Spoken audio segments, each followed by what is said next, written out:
We're making chocolate molten cookies.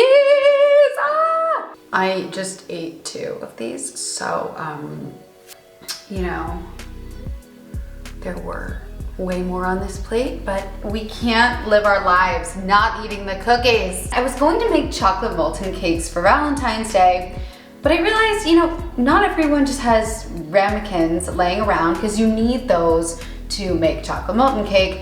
And I love cookies, and cookies are great. So I decided to take that gooey ganache center from a chocolate molten cake, and you guess it, threw it in a cookie.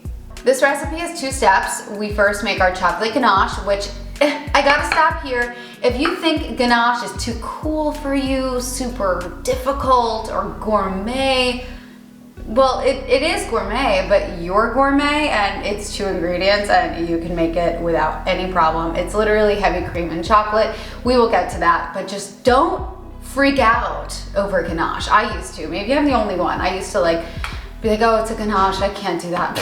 Yeah, you can, and you will today.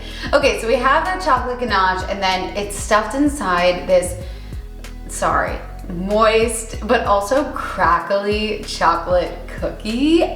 Ah! If you've made my DIY levain cookies or my gooey cake batter cookies, it's very similar to that, but fudgy as fudge. Let's get to our ingredient prep and make these gooey delicious cookies. The very first step here is to cube unsalted butter and put it in a bowl. You're gonna pop that bowl in the freezer to get it as cold as possible. This is super important for the robust structure of your cookie. If your butter melts, your cookie falls flat. Now for the ganache, we brought some heavy cream to a nice light simmer on the stove. I'm combining that with some semi-sweet chocolate chips and I'm whisking that until silky and smooth like this.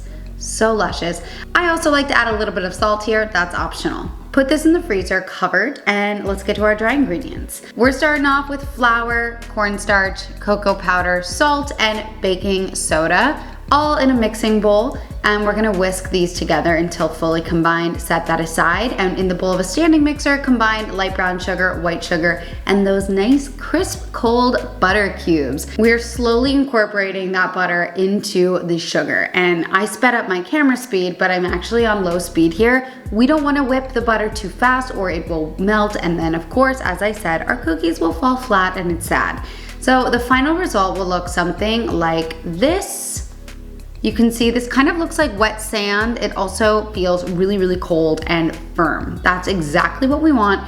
Add 2 eggs in there, and now we're gonna bump it up to a medium speed just to fully combine those eggs into the sugar and butter mixture. And then it's time for our dry ingredients. You can add them in thirds, quarters, or half at a time, just so it doesn't fly everywhere. But I just did the first half, and then I'm adding the second half now. And this is just gonna help it fully incorporate into a dough. And trust me, this dough tastes really, really, really good, but you're gonna have to resist eating it, okay? So continue to mix. This is on a low speed so that the dry ingredients don't fly everywhere. And the final result looks like this. I know brown dough, it's pretty ugly, but it's just the way it is. I'm taking the ganache out of the freezer. If you want it to be extra firm and really solid, leave it in there overnight. Prep a sheet pan with butter and then divide your dough into equal parts. 12 equal parts is preferable. Pop the ganache in the center. This is another batch that I made the night before that was really nicely frozen. And then put some sprinkles on top. Roll it into a ball, dip it in more sprinkles, and you're good to go. Line them up on a sheet pan and freeze for preferably 20 minutes before you bake, but I did make these right away and they did turn out well. It just depends on the temperature of your kitchen. Ta-da! Gorgeous! I made these very much Valentine's Day themed, but what's really fun is you can of course use funfetti if you're making them for a birthday or Super Bowl is coming up. You can put your team sprinkles on here and serve them as a fun dessert. So you're not limited to Valentine's Day. I just love getting festive with love.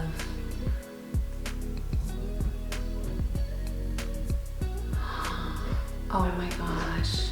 All right, which one should I try? I don't know. Try this.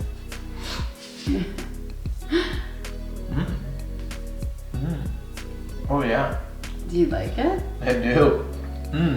Does it embody love? embodies love and chocolate.